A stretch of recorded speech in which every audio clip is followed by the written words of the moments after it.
ขอความนอบน้อมจงมีแด่พระรัตนตรัยสวัสดีท่านผู้ฟังที่เคารพเรามาพบกันในวันพฤหัสบดีที่ 6 สิงหาคม 2569 นะครับ วันนี้ครึ้มฟ้าครึ้มฝนใจแล้วก็ครึ้มไปด้วยอะไรก็ตามถ้าเรารักษาใจเราไม่ได้นะครับปล่อยธรรมชาติให้มันจัดการเราโดยที่ว่าเราไม่ได้บังคับมันเลยอย่างเนี้ยถ้าธรรมชาติมันดีจิตใจดีวันนี้แดดออกดีมากเลยจิตใจเราก็ดีอย่างเนี้ยมันก็ดีไปถ้าสมมติว่า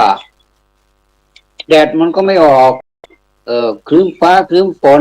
ตกก็ไม่ตกแดดก็ไม่ออกเหมือนกับจิตใจเราถ้าเราไปตามวันนี้แดดไม่ออกฝนไม่ตกมันก็ครึ้มอย่างนี้เราก็ปล่อยครึ้มไปด้วยก็เรียกว่าครึ่งดีครึ่งร้ายหรือว่าครึ้มฟ้าครึ้มฝนเป็นคำโบราณพูดไว้นะครับก็ถ้าอย่างนั้นนี่แสดงว่าเราไม่มีการบังคับจิตก็ปล่อยจิตไปตามอารมณ์มีมากนะครับในสังคมนี้มีมากเลยปล่อยจิตไปตามอารมณ์ดีก็ดีไปถ้าใครและอารมณ์มันร้ายมันก็ไม่ค่อยดีมันจะทำให้อารมณ์เสียไปเรื่อยๆแล้วก็มันเป็นยังไงมันก็ทำให้เราอารมณ์เศร้าหมองเป็นที่มาของการเกิดความไม่ดีเกิดขึ้นกับตัวเรามากมายเลยเมื่อวานนี้นะครับก็ได้พูดไปถึงดอกที่มีพิษหลายอย่างได้ประมาณสัก6พิษนะครับเดินทางมาถึงดอกหน้าวัวต่อไปก็จะเป็นดอกต้นยี่โถนี่มันคล้ายดอกกุหลาบนะครับรากมันเป็นพิษของมันนี่ทำให้อาการหอบทำให้เกิดอาการหอบแล้วก็ตายได้นะครับเปลือกของมันนี่เป็นพิษร้ายแรงมากเลยต้นยี่โถนี่นะเห็นมันอย่างนั้นนะครับใบนี่แก้โรคเรื้อนแก้แผลผู้พองแต่ถ้าใช้พอเหมาะมีบำรุงหัวใจมันมีทั้งผลดีแล้วก็ดีด้วยถ้าใช้พอเหมาะนี่ก็มีฤทธิ์บำรุงหัวใจหากรับประทานเกินขนาดเป็นพิษต่อหัวใจทำให้ตายเหมือนกันสำหรับดอกก็บำรุงหัวใจทำให้ชีพจรเต้นเร็วมันแก้ปวดศีรษะได้ด้วยใช้มากอันตรายถึงชีวิตได้เหมือนกันนะครับอันนี้ก็เป็นต้นยี่โถส่วนไฟคัสอันนี้มันเป็นต้นดอกชนิดหนึ่งที่เวลาถูกยางมันแล้วนี่เจ็บปวดแสบปวดร้อนมากเลยนะครับและลำดับที่2กุหลาบพันปีอันนี้ทุกคนรู้จักดีกุหลาบพันปีนี่เห็นมันเป็นอย่างนั้นมันก็มีพิษเหมือนกันนะคือรูปมันเป็นทรงกระดิ่งแล้วก็กลีบดอกหอมนะครับแต่มันมีพิษนะครับเพราะฉะนั้นนี่เราก็รู้ไว้มันก็จะเป็นการป้องกันได้ดีเหมือนกันอันดับที่1ก็คือภาษาอังกฤษว่านาซิซัสคือหัวของมันนี้จะเป็นพิษนะครับเวลาเขาเรียกว่าจะเกิดการท้องร่วงถ้ากินเข้าไปแล้วเนี่ยท้องร่วงอย่างแรงเลยอันนี้ก็อันตรายเหมือนกันต้นไม้ทั้ง10ชนิดที่ว่ามารวมทั้งเมื่อวานด้วยเนี่ยนะครับก็มารวมกันเป็น10ชนิดเนี่ยก็เป็นทั้งสรุปแล้วก็คือเป็นทั้งดีแล้วก็ไม่ดีนะครับการที่เราสามารถเลือกเอาของดีหรือว่าคุณสมบัติเขาเรียกว่าเป็นคุณสมบัติแต่ถ้าเป็นโทษสมบัติแล้วก็ไม่ดีอันนี้เป็นคุณสมบัติก็ยกตัวอย่างเช่นต้นยี่โถ มันมีทั้งคุณแล้วก็โทษด้วย ถ้าใช้ไม่เป็นก็จะเป็นโทษด้วย ถ้าใช้เป็นก็ถือว่าเป็นคุณไปชีวิตเราเหมือนกันนะครับถ้าเราใช้ไม่เป็นเรางงกับชีวิตงงจังเลยว่าเราเกิดมาเนี่ยเราไม่ได้พิจารณาตัวเองเลยอย่างเนี้ยนะครับมีมากเลยในสังคมเนี่ยมีมากเลยว่าเรามีแต่ตัวหนังสือซึ่งร่ำเรียนกันมาโดยเฉพาะอย่างยิ่งเดี๋ยวเนี้ยคนก็ได้เรียนกันเยอะเพราะว่าของการเรียนมันมีเยอะเป็นหมดทุกช่องทางเลยไม่ว่าจะเรียนอยู่ในระบบชั้นหรือว่าจะเรียนตามช่องทางอื่นเช่นโทรศัพท์มือถืออย่างเนี้ยมันเต็มไปหมดแล้วเราจะเรียนอะไรเนี่ยเราสามารถกดเข้าไปเรียนได้ถ้าเราสมมุติว่าเราเนี่ยเรียนมาแล้วเรามาใช้จริงๆเนี่ยนะครับคำว่าโยนิโสมนสิการเนี่ยถามนักเรียนผมเคยถามนักเรียนตอบได้ทันทีว่าโยนิโสมนสิการคือพิจารณาโดยถี่ถ้วนเราใช้คำว่าแยบคายเพื่อความเข้าใจให้มันทันสมัยหน่อยก็เรียกว่าเพื่อความเข้าใจอย่างถี่ถ้วนพิจารณาดูดีๆก่อนที่จะพูดจะคิดจะทำอะไรขึ้นมาเนี่ยเราก็ใช้สิทธิ์ใช้ความที่เราได้เรียนมานะเรามาเรียนดูซิว่าโยนิโสมนสิการแปลว่าอะไรแล้วใช้ได้อย่างไรก็ถ้าจะพูดไปแล้วก็เหมือนดอกไม้เป็นพิษ10 ชนิดเหมือนกันถ้าสมมุติเราใช้โยนิโสมนสิการไม่เป็นแล้วก็พิจารณาเข้าข้างตัวเองเป็นอคติอย่างนี้นะครับเราก็คิดว่าเราดีแล้วล่ะเราก็ไม่ต้องไปทำอะไรอีกแล้วไม่มีงานที่จะทำต่ออีกแล้วไม่มีความคิดชุดความคิดอื่นที่จะมาใส่มาหล่อหลอมเราอีกแล้ว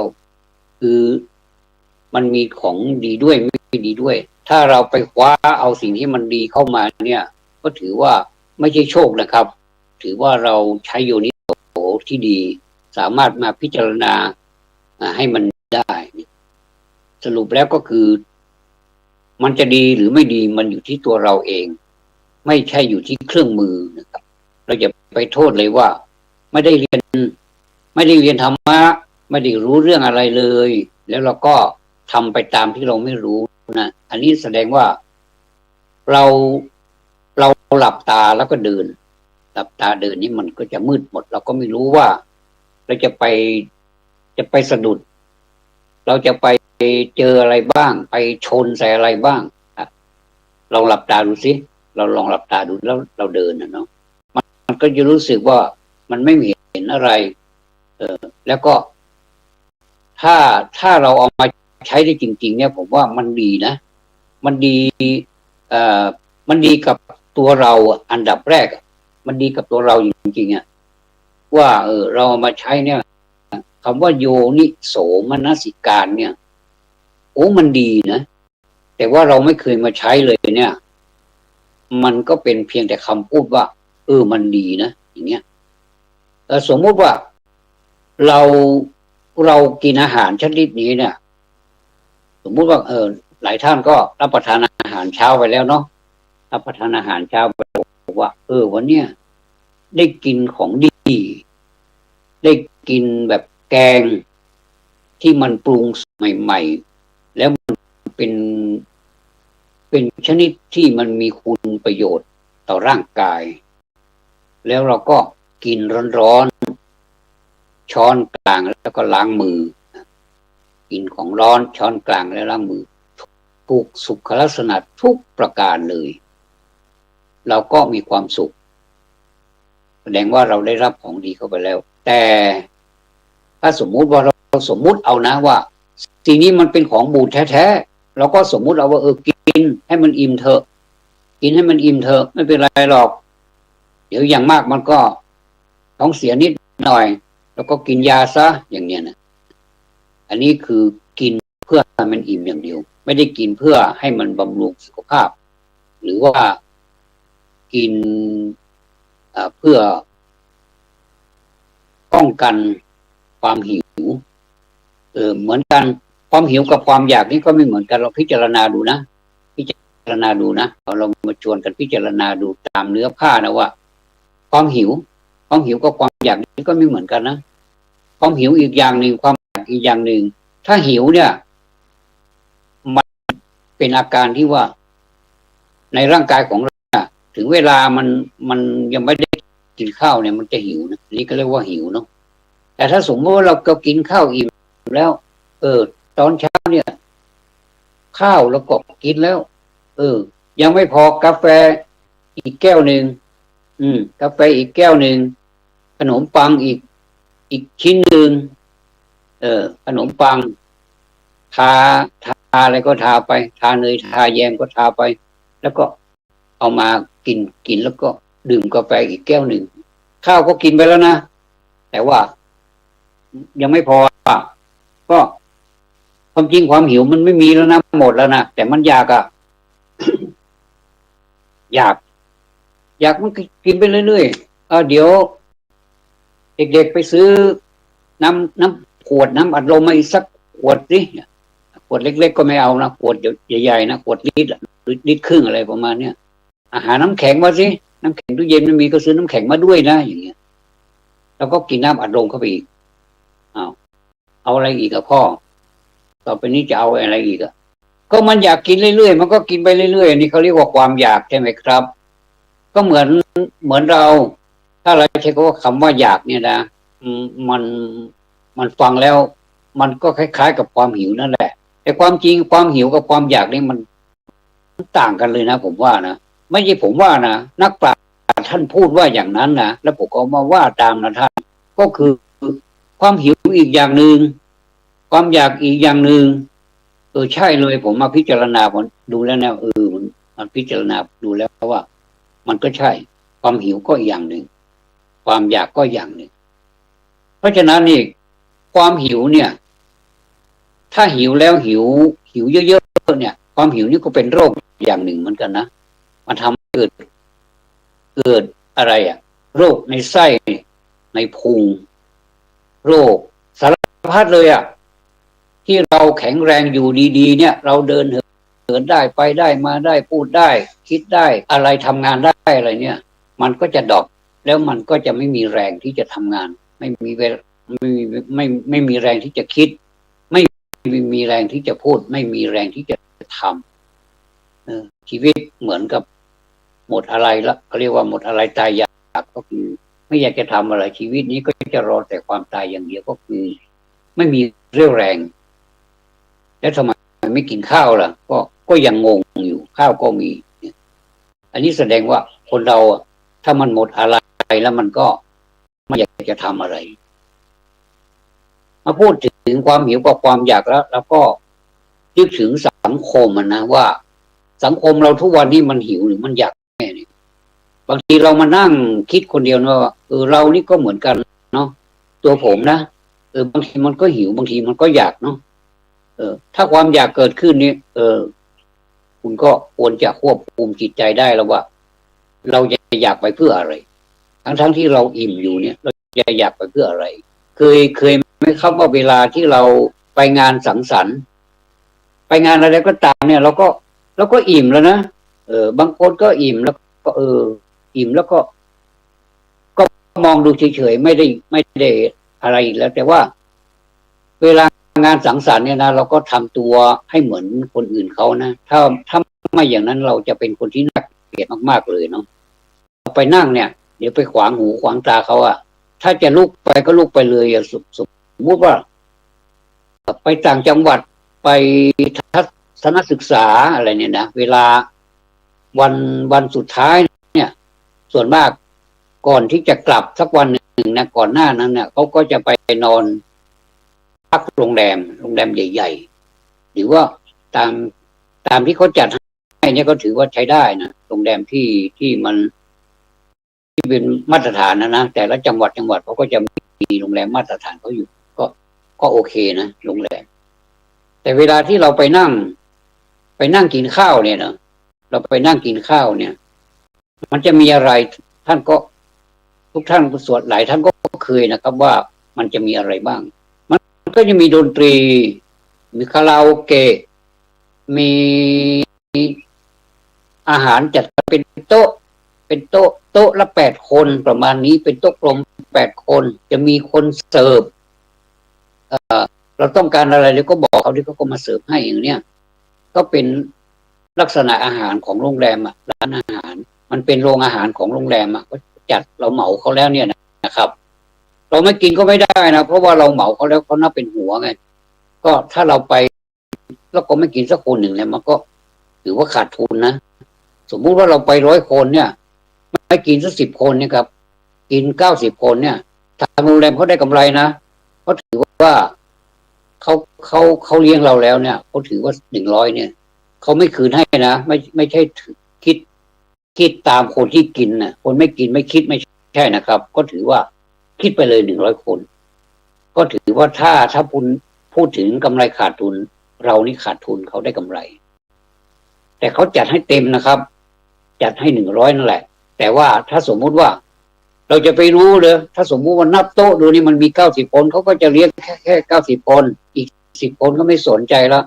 ก็อันนี้ก็เป็นกำไรของโรงแรมไปแต่ถ้าเขามาเลี้ยงแบบว่ามา100ก็คุณจะมา90 คนแต่เราจะเลี้ยง100อันนี้ก็ไปอีกอย่างหนึ่งอันไหนสมควรที่จะใส่ถุงก็ใส่ถุงได้เก็บไว้ได้อย่างเงี้ย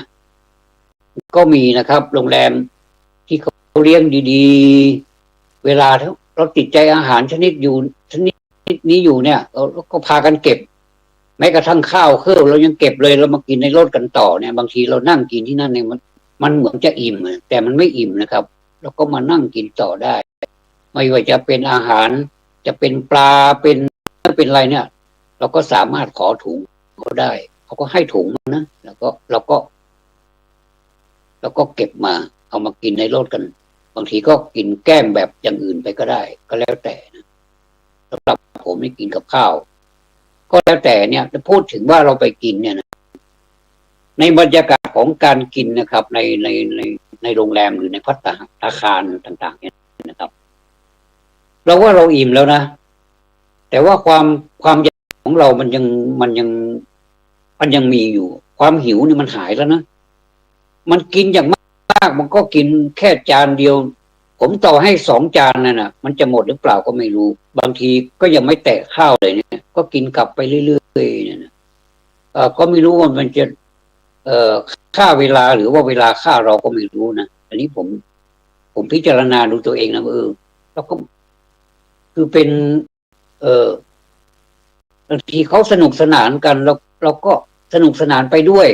แต่ว่าใจเจ้ากรรมนี่มันก็คิดว่านี่เหลือลูกมนุษย์นะทำไมเขากินแล้วมันแบบกิน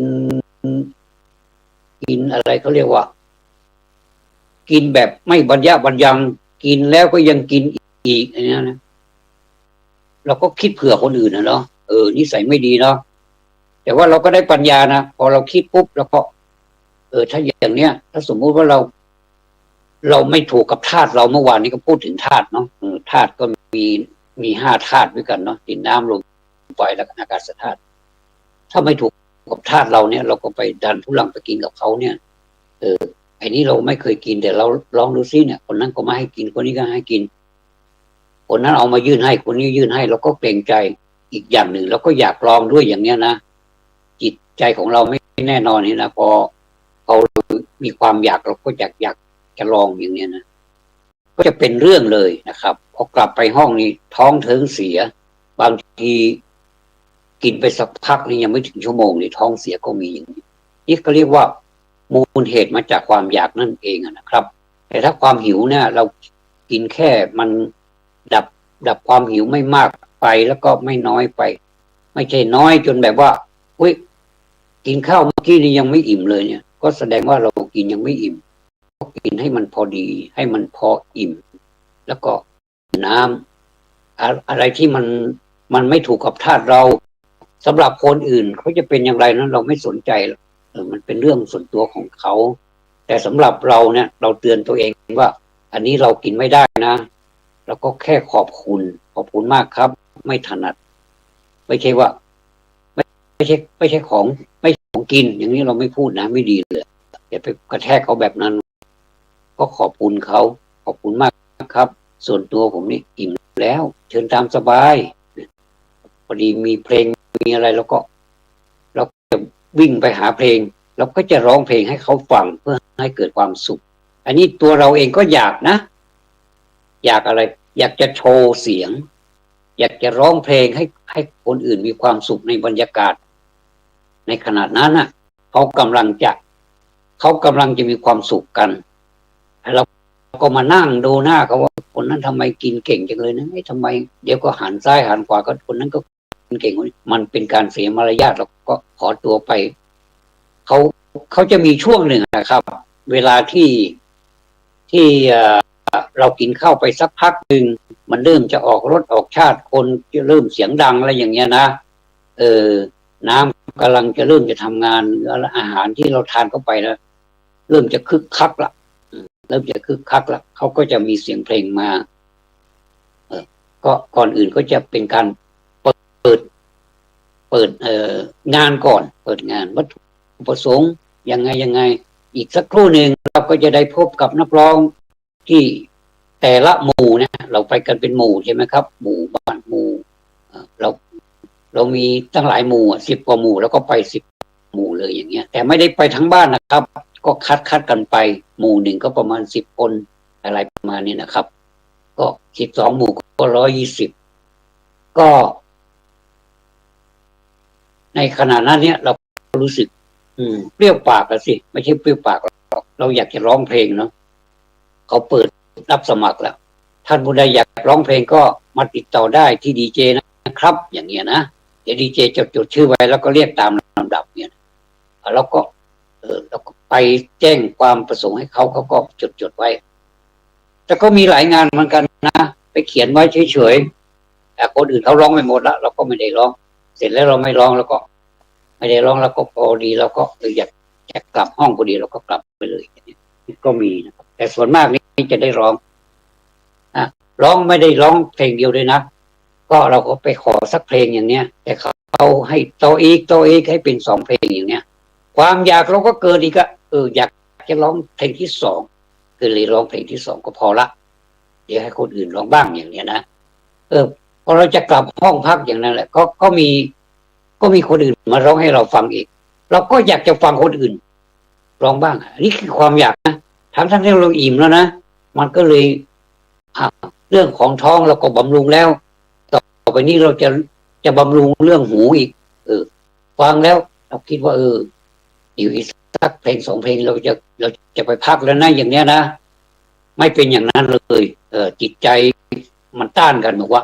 ยังนะเขายังร้องกันยังเต้นกันยังไม่เสร็จเลยเราก็มีคนจะมีส่วนร่วมเลยสิเราก็ออกไปเต้นด้วย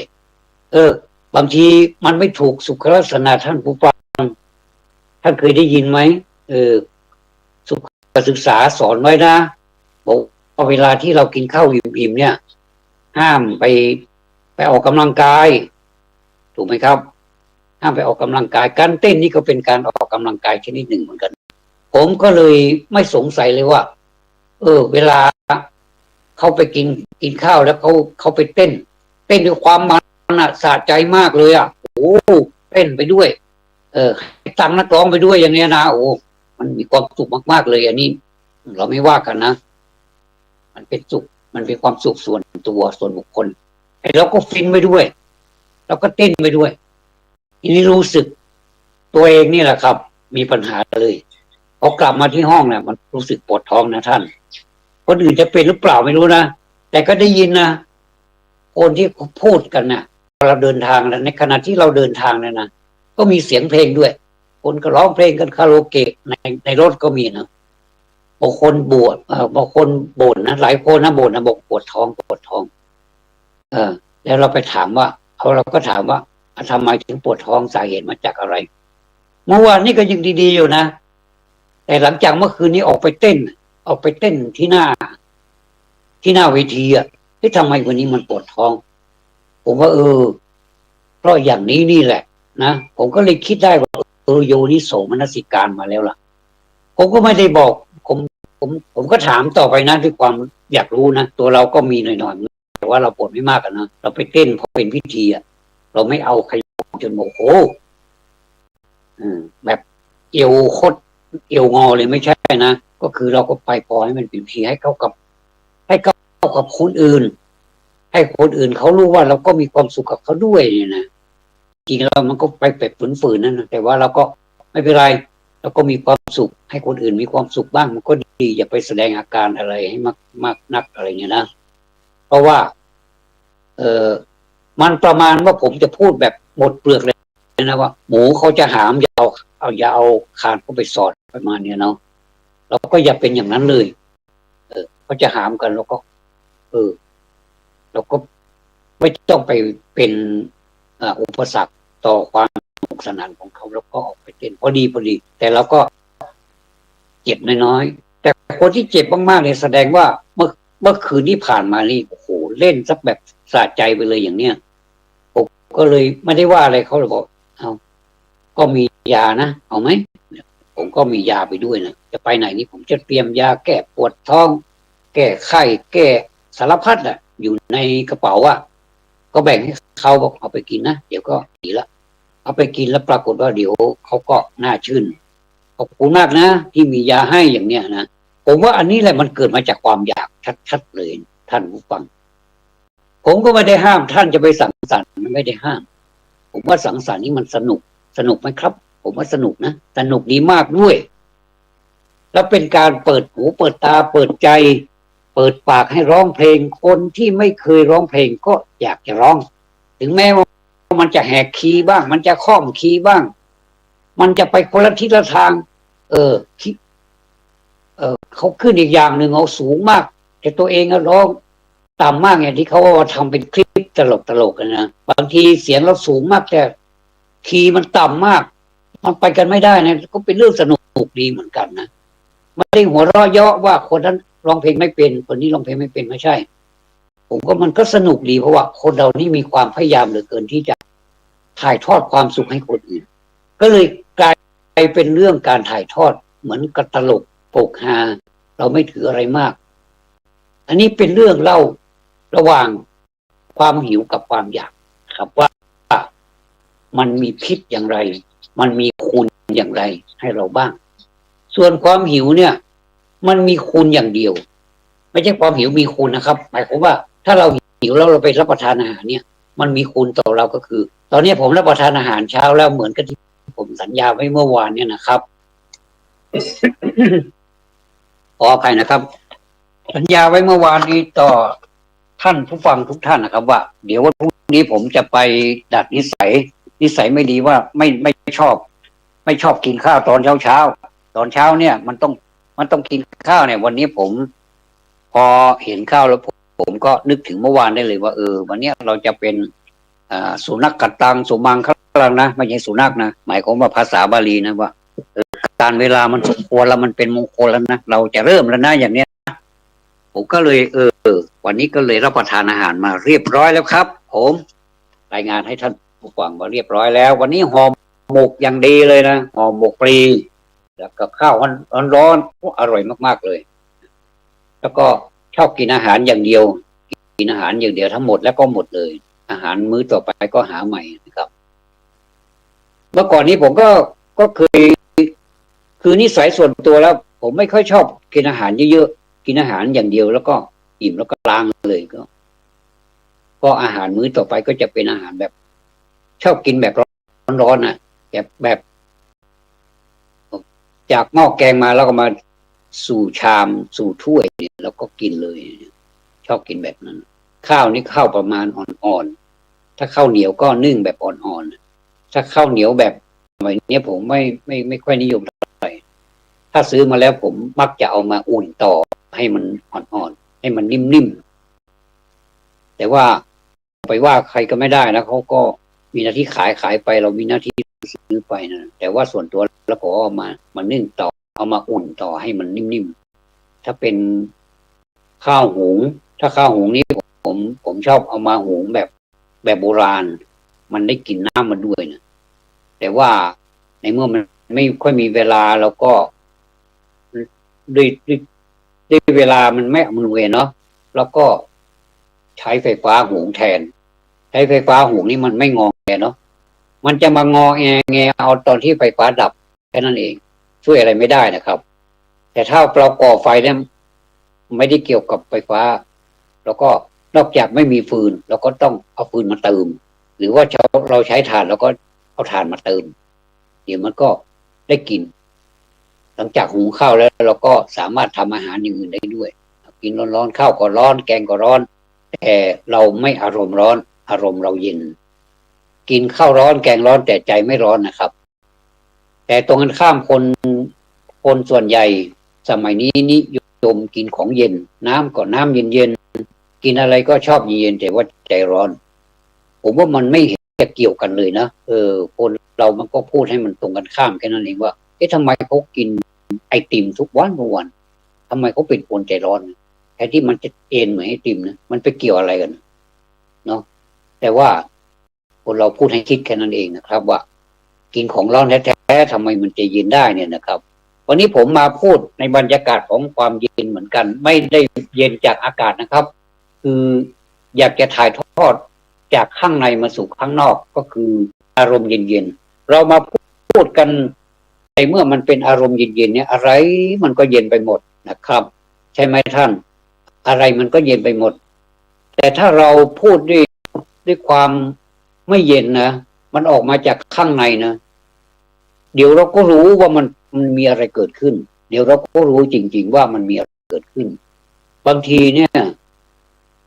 ไม่เคยรู้จักกันเลยนะมารู้จักกันใหม่ๆออกไลน์มาซะแล้วก็มีเนาะไม่ต้องคบกันนานเลยก็รู้เลยว่าเป็นยังไงส่วนตัวผมนะท่านผู้ฟังผมไม่ได้แก้แค้นผมไม่ไปกระทบกระทั่งผมไม่ไปต่อกรด้วยผมถือเอาคำของพระพุทธเจ้านะที่ว่าอาเสวนาจะพาลานังนั่นแหละโอ้นี่คำนี้ศักดิ์สิทธิ์มากๆเลยเนาะศักดิ์สิทธิ์ยังไม่พอนะอาเสวนาจะพาลานังยังไม่พอนะมันต้องอาเสวนาจะพาลานังปันดิตานันจะเสวนาเนี่ยปูชาจะปูชนียานังเอตัมมังคลมุตตมังอันนี้ครบ3ประการเลยคือไม่ต้องคบคนพาลและพยายามไปคบบัณฑิตนี่เป็นคนเช่นไรเราก็ทราบอยู่ใช่ไหมครับบัณฑิตคือคนที่พูดดีจะไม่บางทีก็ด่าเราบ้างเราก็ถือว่าเป็นบัณฑิตอยู่ด่าเราเนี่ยเราไม่ถือว่าเขาด่าเรานะเราถือว่าเขาที่สอนเราว่าหวังดีต่อเราแต่ในขณะเดียวกันเนี่ยคนพาลเนี่ยเขาไม่ด่าเรานะถ้าเขาพูดเราถ้าเป็นพวกเรานะพวกบัณฑิตนั้นจะไม่ด่าบัณฑิตใช่พวกพาลเนี่ยเขาจะไม่ค่อยด่ากันเขาจะเป็นพวกเดียวกันก็เหมือนกันแต่บัณฑิตนี่ยังมีนิสัยที่แตกต่างจากคนพาลหน่อยหนึ่งก็คือชอบสอนไม่เคยชอบด่าแล้วก็ชมเชยเหมือนกันชมเชยยกย่องเราว่าสมมุติว่าวันเนี้ย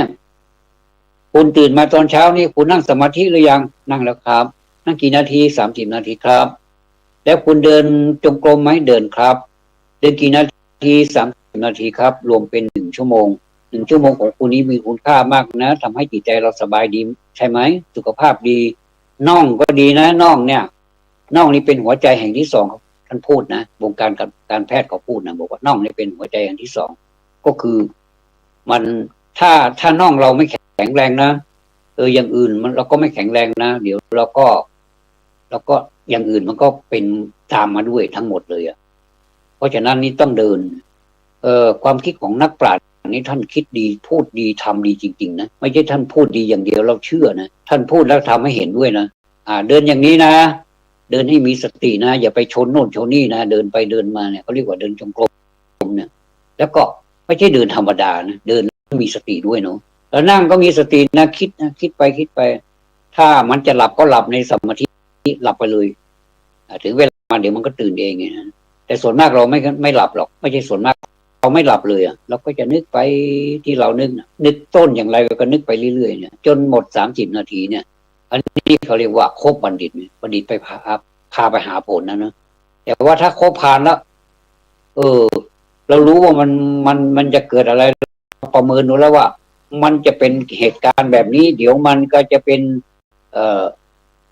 การท้าตีท้าต่อยหรือว่ามีเหตุการณ์อะไรเกิดขึ้นมาเนี่ยคนพาลทำได้ทุกอย่างเนี่ยนะ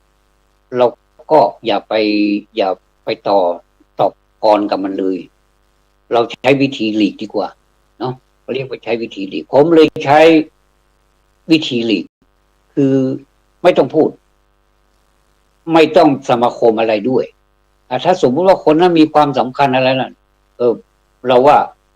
ในส่วนตัวนะก็ยังมีคนอื่นอีกที่ให้ความสำคัญต่อเราที่เป็นไอดอลเราเนี่ยที่เป็นตัวอย่างที่ดีแก่เราเนี่ยเราไปคบเขาเถอะถ้าสมมุติว่าเขาเป็นใหญ่เป็นโตเราก็ไม่เห็นอยู่ในสายตาเราเลยคือไม่ใช่ดูถูกแล้วก็ไม่ประมาทว่าเขาเป็นอะไรก็ถ้าเขาทำดีเราก็ยกย่องนะว่าวันนี้ดีเนาะก็ในส่วนดีของเขาเนี่ยส่วนดีของเราก็มีส่วนไม่ดีของเราก็มีเราก็มาพิจารณาดูนี้ใช้โยนิโสมนสิการว่าเราไปทำอะไรให้เขาโกรธเราหรือทำไมเขาไม่ค่อยชอบเราอย่างนี้ล่ะเราพิจารณาตามเนื้อผ้านะสมมุติว่าผมเป็นคนที่ไม่ดีมากๆนะแล้วผมมาเข้าข้างตัวเองเนี่ยอันเนี้ยเขาดูถูกเราเขาว่าให้เราเขาโกรธเราก็ดีแล้วล่ะผมพูดอย่างนี้เลยนะคิดอย่างนี้เลยนะครับก็คือถ้ามันไม่เป็นตามความจริงเนี่ยที่เขาตั้งขึ้นมาเนี่ยเขาก่อเรื่องขึ้นมาเฉยๆว่ามันไม่มีความจริงหรอกแต่ว่าเขาไปสมาคมกันแล้วเขาก็เป็นพวกเดียวกันเขาก็พูดเป็นเสียงเดียวกันอย่างเนี้ยแล้วก็เราก็ไม่รู้อินโนเวเนนะมันมีมือที่สามเข้ามาเนี่ยแล้วมาทำให้เราได้ยินหรือว่าคนอื่นมาบอกให้เราว่าคนนั้นคนนี้ว่าให้เราอย่างเนี้ยนะครับเพราะฉะนั้นเราก็พอประเมินได้ว่าเขาไม่หวังดีต่อเราหรอกคนพาลเนาะเขาอยากจะดึงให้เราเนี่ยเข้าไปสมาคมกับเขาด้วยให้เป็นพวกเขาเนี่ยมันก็เหมือนกับโจรที่จะไปปล้นคนอื่นแล้วเราก็อยู่ดีๆเนี่ยเราก็ไม่เคยปล้นใครเนี่ยนะแล้วมันก็มาเป่าหูเราว่าให้เราไปปล้นกับเขาเนี่ยถ้าไม่ปล้นกับเขาเนี่ยเขาโกรธเราเลยเนี่ยเรายอมให้โกรธเลยนะปล่อยไปเลยเราก็ไม่สนใจว่าเขาจะไปปล้นใครที่ไหนเราก็ไม่แจ้งตำรวจด้วยมันเป็นเรื่องของบ้านเมืองเขาก็จะสืบกันเองว่าที่ไหนโดนปล้นเขาก็ไปแจ้งความเองแล้วคุณก็โดนจับเองเนี่ยโดยผมไม่ต้องไปบอกตำรวจเลยดีไหมครับผมก็เลยใช้แบบตำรานี้เลยไม่ใช่ว่าผมหยิงไม่ใช่ว่าผมเป็นคนเขาเรียกว่าเป็นคนอีโก้แรงเป็นคนที่มาหน้าถือตัวไม่ใช่แต่ผมถือตามหลักของพระพุทธเจ้านี่มันใช้ได้จริงๆนะท่านหลายท่านเอาไปปฏิบัติดูแล้วใช่ไหมว่ามันเป็นยังไงเพราะฉะนั้นนี่เราจ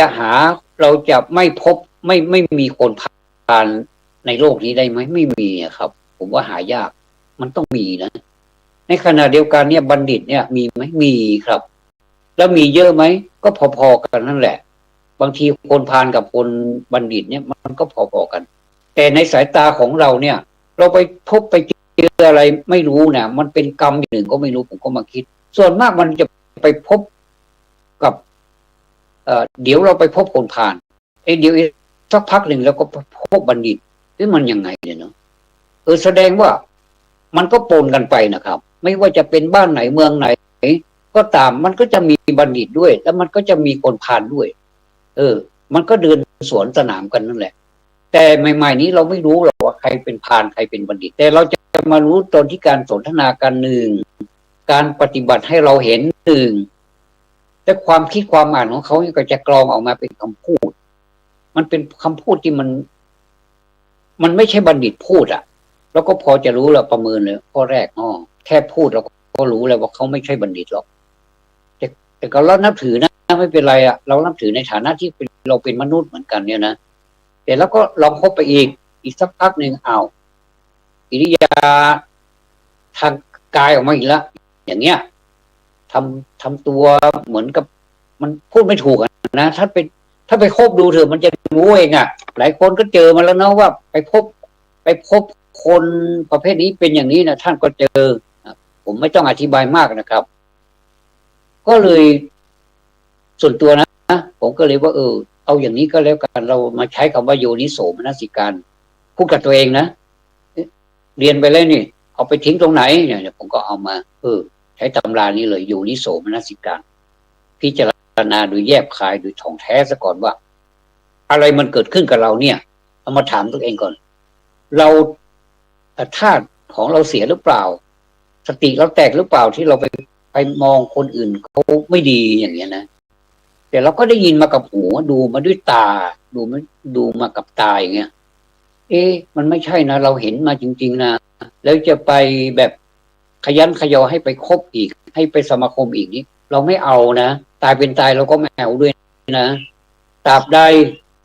เรานี่ก็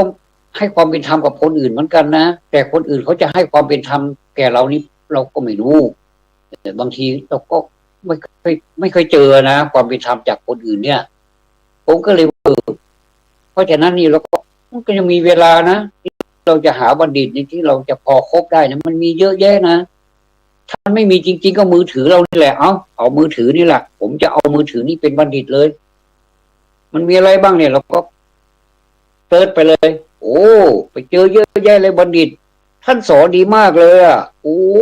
ผมทุกท่านครับถ้าเราไม่มีบัณฑิตครบจริงๆข้างนอกเนี่ยเราไม่มีบัณฑิตครบจริงๆเนี่ยท่านก็ไม่ต้องกลัวเหงานะมีเยอะแยะไปหมดเลยที่นั่นที่นี่เราก็ไปไม่ได้นะมันเป็นอุปสรรคเพราะว่ามันแบบจะทำให้เราเสียใจภายหลังนะว่าไอ้ทางที่มันมีตั้งครบตั้งเยอะแยะทำไมคุณไม่ครบอย่างนี้นะโทรศัพท์นี่เป็นบัณฑิตอย่างหนึ่งนะโอ้มีเยอะแยะเลยและในขณะเดียวกันโทรศัพท์นี่ก็เป็นพานเหมือนกันนะไอ้เนี่ยเยอะเลยล่ะอุ้ยมีเยอะแล้วมันแรงด้วยนะแรงมากกว่าบัณฑิตเลยนะมันอยู่ในโทรศัพท์เนี่ยมันชวนให้เราสารพัดเลยล่ะเนาะแต่ก็อย่าไปพูดเลยว่าอันนั้นก็เป็นอาชีพของเขาอาชีพหรือเปล่าก็ไม่รู้นะแต่ว่าเราเราก็เลือกเอาก็แล้วกันก็ใช้หลักโยนิโสนี่แหละว่าพิจารณาดูอันนี้มันดีไหมอันนี้มันไม่ดีไหมเราก็รู้นี่นะแล้วก็บรรลุนิติภาวะแล้วนี่นะครับแล้วก็บัณฑิตดีกว่าบัณฑิตนี่เราฟังนะบางทีคนอื่นเขาฟังเขาไม่เห็นด้วยหรอกท่านบัณฑิตทั้งหลายนะครับท่านอย่าเสียใจไปเลยว่าเวลาที่เราสอนเขาเนี่ยสอนดีมากเลยเนี่ยแต่ไม่มีคนเห็นด้วยเลยเนี่ยท่านอย่าเสียใจเลยนะครับทุกคนที่เป็นครูเนี่ยทุกคนที่เขาไปสอนศีลธรรมสอนเรื่องธรรมะอะไรเนี่ยเขาก็ถือว่าเป็นเรื่องเล่นก็ตามใจเขาไม่ว่าแต่ส่วนคนที่เขาถือว่าเป็นเรื่องที่มันมีสาระแล้วก็ให้คุณค่าตรงนั้นดีกว่าว่าคนที่ฟังเรานะเขาปฏิบัติได้แล้วเขาไปนำไปใช้เนี่ยเขาฟังเราแล้วเขานำไปใช้ได้ก็เป็นผลดีต่อเขาเนี่ยเราก็อนุโมทนาด้วยอันนี้เป็นบุญกุศลนั้นยิ่งใหญ่นะครับบุญกุศลจากการสอนอยู่ตรงนี้เองนะครับท่านไม่ใช่อยู่ตรงที่ว่าสังคมจะพาไปว่าคนนั้นสอนดีคนนี้สอนดีแล้วก็เหมือนกับไฟไม่แกลบไฟไม่ฟางมันก็จะไหม้อยู่นั่นแหละคือถ้าไฟไม่ฟางนี่ก็เราเห็นอยู่เนาะไม่ฟางปุบว่าหายหมดเลยแต่ถ้าไฟไม่แกลบนี่มันควันอยู่นั่นนะมันกลุ่นอยู่ในแกลบเนาะมันก็เผาถ่านอันนี้ต้องมีส่วนผสมของแกลบด้วยเนาะได้ทำเป็นหลุมแล้วก็มีส่วนผสมแกลบถึงจะได้ถ่านมานะครับมีไฟไม่ฟางกับไฟไม่แกลบเนาะแล้วก็พอได้ยินบัณฑิตท่านพูดหรือว่าท่านจะเหน็บแนมเราหรือว่าจะไม่ใช่เหน็บแนมท่านจะพูดคล้ายๆกับด่าจริงๆไม่ใช่ด่านะท่านด่ากิเลสของเรานะสมมุติเราเกิดความโลภมากๆเราเกิดความโลภมากๆเราเกิดความโกรธเราเกิดความหลงแล้วมีบัณฑิตมันพูดให้เราฟังเนี่ยบอกว่าความโลภความโกรธความหลงเนี่ยทุกคนมีได้แต่อย่าให้มีมากนะโยมอย่างเนี้ยสมมติพระมาเนาะพระมาสอนเราเนี่ยหรือว่าคนธรรมดานี่แหละท่านที่มีธรรมะทั้งหลายท่านก็มาพูดให้ฟังเนี่ยผมถือว่าใครก็ได้พูดนะคนฆราวาสคฤหัสถ์เนี่ยพูดธรรมะก็ตั้งเยอะแยะไปนะครับท่านมาพูดให้เราฟังนะคุณอย่าไปโลภมากนะ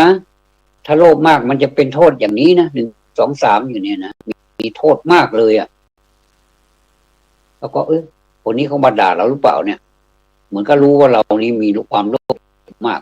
เหมือนตาทิพย์เลยเนาะอย่างเงี้ยความจริงเขาไม่ตาทิพย์หรอกเขาก็พูดไปตามความจริงนั่นแหละถ้าโลภมากมัน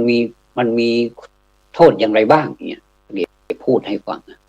แล้วโกรธล่ะโกรธเนี่ย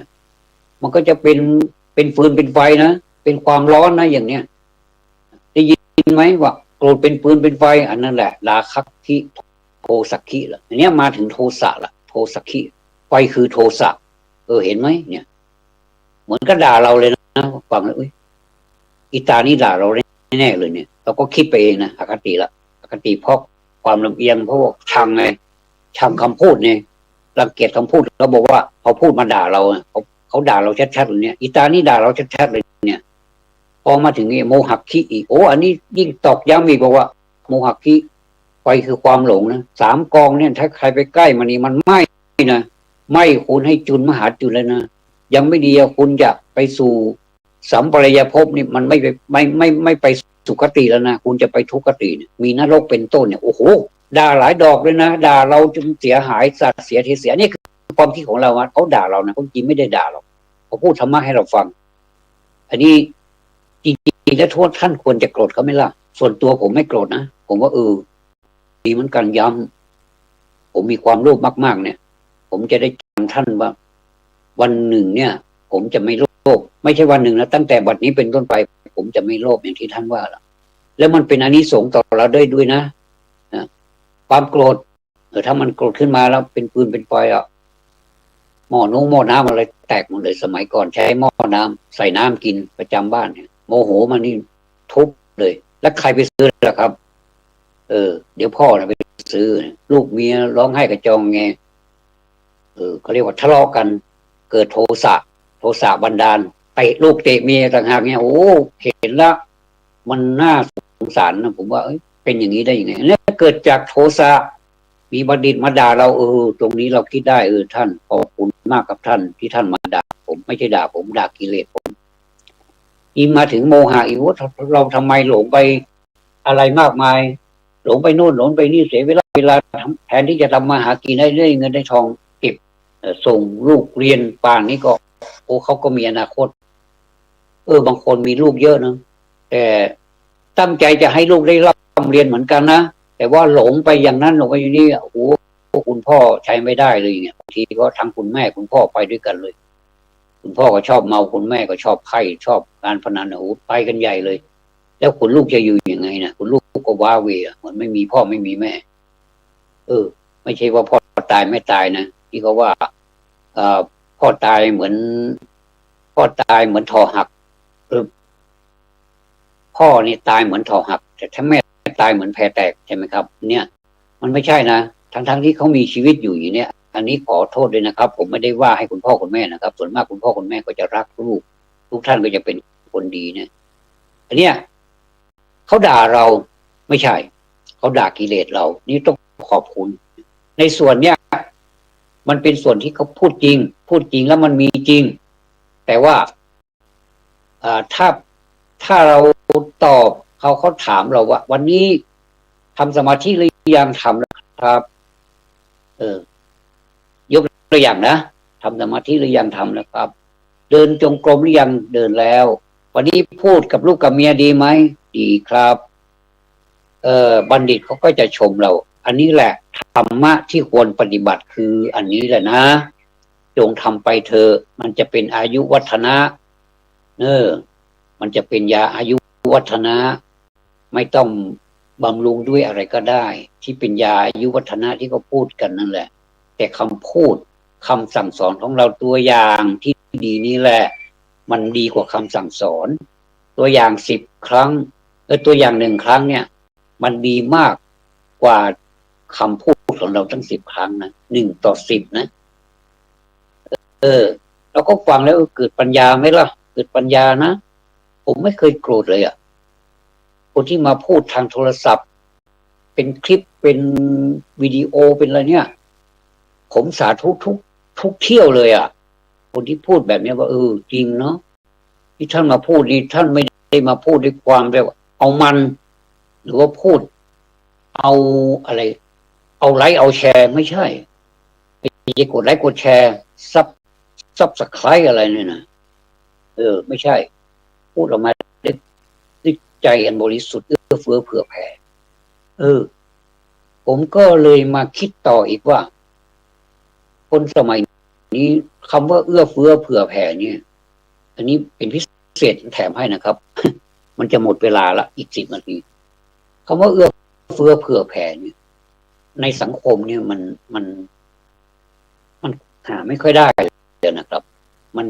เป็นเพียงแต่คำพูดสวยหรูแต่เวลาปฏิบัติแล้วมันไม่ค่อยปฏิบัติกัน แต่ก็เอาเถอะไม่เป็นไรหรอก เราก็ยังมีมือมีเท้าขออภัยด้วยนะครับ เรามีมือมีเท้าอวัยวะในร่างกายของเราทำงานได้ดี ผมว่าถ้าเราขยันนะถ้าเรามีความคิดที่ดีนะเรามีลมหายใจอยู่นะเรายังหายใจเข้าหายใจออกเป็นปกติเรายังไม่นอนสมอยู่ไม่นอนเตียงคือติดเตียงไปไหนไม่ได้เราใช้ไม่ได้เลยอย่างเนี้ยนะครับอันนี้ก็ไปอีกอย่างแต่ตอนนี้เรายังแข็งแรงอยู่เรายังพูดได้ไปได้ทำได้ตาเห็นความคิดดีสมองดีอยู่กินข้าวดีนอนหลับสบายไปเถอะ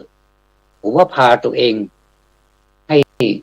ให้โลกเนี่ยรู้ว่าเราเนี่ยไม่ยอมแพ้กับชีวิตหรอกผมพูดอย่างนี้นะพูดกับตัวเองทุกวันถึงแม้ไม่มีใครช่วยเราในขณะที่เราตกระกำลำบากเนี่ยเราก็ไม่เสียใจตรงกันข้ามมองด้านกลับนะครับผมว่าอันนี้แหละเป็นการตอกย้ำให้เราทำยิ่งขึ้นให้เราคิดมากยิ่งขึ้นจนกว่าเราจะคิดไม่ได้จนกว่าเราจะทำไม่ได้ตายแล้วก็ตายไปเลยคือมันเป็นของธรรมดาแต่ในขณะที่เรายังมีชีวิตอยู่เนี่ยครับผมไม่ได้มาเขาเรียกว่าไม่ใช่มาแบบก่อม็อบให้ท่านกระด้างกระเดื่องไม่ใช่ผมพูดจากใจจริงนะครับอันนี้ผมว่าถอดจากใจมาพูดกันเอามาแบตรงนี้แหละว่าหัวใจผมมันเป็นสีอะไรมันแค่นี้กำมือแต่ความยิ่งใหญ่ความคิดของผมนี่ใหญ่มากนะครับผมไม่ต้องไปสาบานกับคนอื่นก็ได้สาบานกับตัวเองดีกว่าว่าเราจะทำให้ได้เราจะทำตามที่เราต้องการสมองของเราที่สั่งงานของเรามือของเรายังมีพลังอยู่แขนขาของเรานี่ยังไม่รีบเรายังไม่พิการเรายังไม่ไปได้เดินได้วิ่งได้ทำได้ผมพูดอย่างนี้ทุกวันกับตัวเองนะครับท่านและทุกวันนี้ผมก็ยังเขียนหนังสืออยู่ผมก็ยังเรียนเหมือนนักเรียนชั้นประถมคือผมไม่ได้มีความฉลาดเฉลียวอะไรมากมายเกินมนุษย์คนอื่นมนุษย์อื่นแต่ผมก็จะพยายามทำให้มันดีที่สุดเท่าที่จะทำได้ในวันนี้ท่านมาฟังผมในวันนี้ท่านไม่ต้องเชื่อนะครับทีนี้ขออภัยนะครับไปสากลครับไปสากลครับพอดีผมกำลังจัดรายการอยู่เนาะครับหรือว่าจะไปหาปล้นที่สากลเลยกันได้เมื่อสหกรณ์ที่อยู่เลยโรงเรียนสมหพลไปอ่ะครับเนาะครับพอดีผมมาสะดวกเนาะขอโทษด้วยเนอะ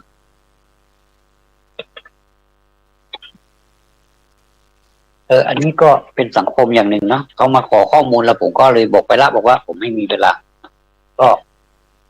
เนาะขอข้อมูลอะไรก็ไม่รู้นะครับอันนี้ก็เราถือว่าเราทำงานอย่างนี้เราก็ไม่เป็นไรเราก็บอกให้เขาไปตามตรงแล้วนะครับ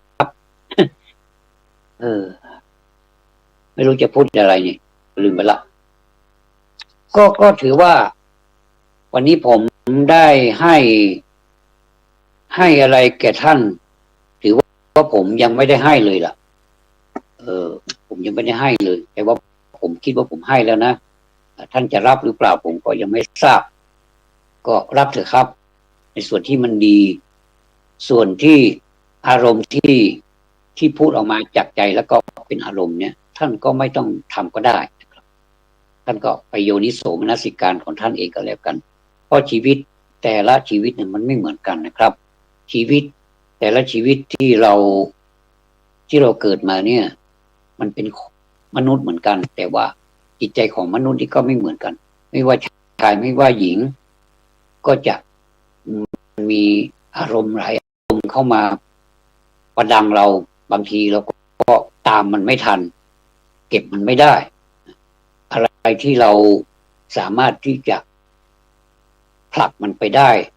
หรือว่าเราไม่ใช้มันละไม่ต้องไปคิดอารมณ์นี้มากมายอ่ะเราก็อารมณ์ใหม่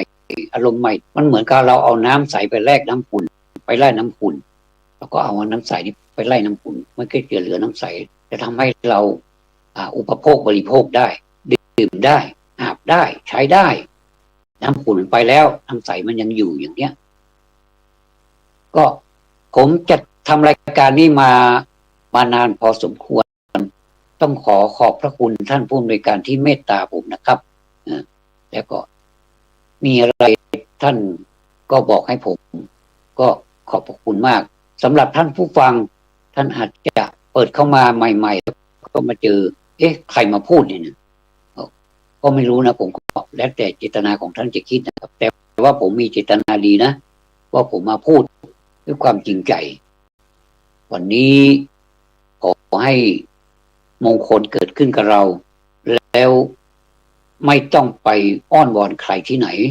ให้มงคลมาเกิดขึ้นกับเราแต่เราจงสวดเราจงพูดเราจงทำจงคิดให้มงคลเกิดขึ้นกับเราให้ได้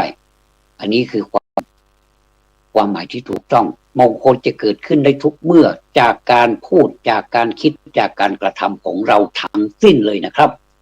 ขอบพระคุณทุกท่านที่ให้การติดตามรับฟังพบกันในโอกาสหน้านะครับ